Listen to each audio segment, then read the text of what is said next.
हक्क सोडपत्र म्हणजे काय? हक्क सोडल्यानंतर पुन्हा दावा करता येतो का? नमस्कार. आज आपण महत्त्वाचा मुद्दा पाहणार आहोत.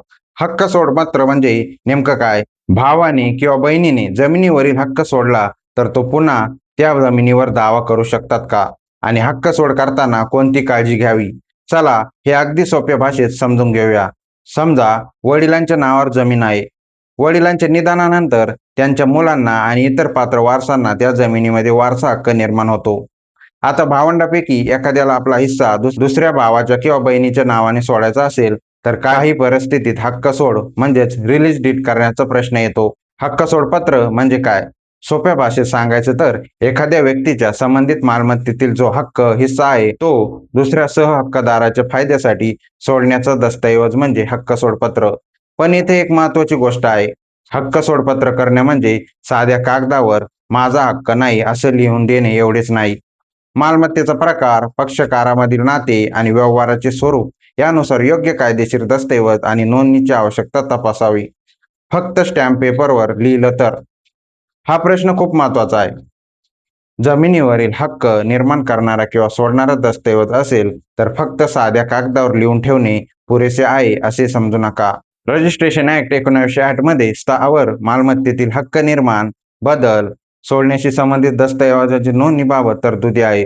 म्हणून हक्क सोड करण्यापूर्वी नोंदणी आवश्यक आहे का, स्टॅम्प ड्युटी किती आहे आणि कोणत्या स्वरूपाचा दस्तऐवज करायचा हे सब रजिस्ट्रार कार्यालय किंवा योग्य वकिलाकडून तपासणे महत्वाचं आहे. एक उदाहरण पाहूया. समजा 3 भावंडांना वडिलांकडून जमीन वारस हक्काने मिळाली.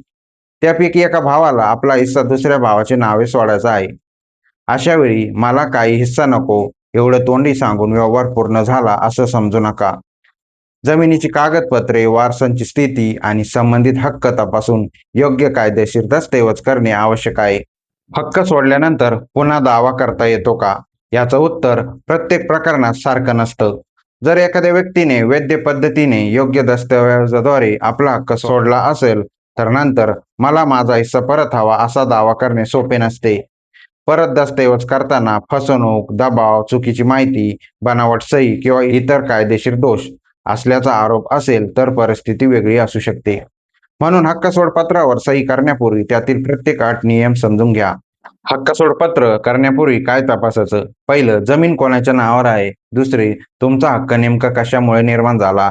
तिसरं, इतर सहहक्कदार कोण आहे. चौथं, जमिनीवर कर्ज किंवा बोजा आहे का. आणि पाचवं, आधी कोणते व्यवहार किंवा वाटणी झाली आहे का. आणि सर्वात महत्वाचं, दस्तऐवज वाचल्याशिवाय आणि त्याचा परिणाम समजून घेतल्याशिवाय सही करू नका.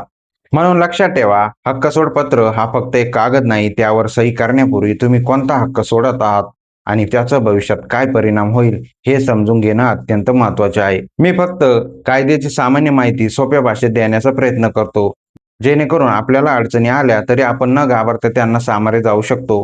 प्रत्येक प्रकरणाची परिस्थिती वेगळी असते, त्यामुळे हक्क सोड करण्यापूर्वी योग्य व अनुभवी वकिलांचा सल्ला नक्की घ्या. भेटूया पुढच्या एपिसोडमध्ये अशीच कायदेशीर माहिती घेऊन. धन्यवाद.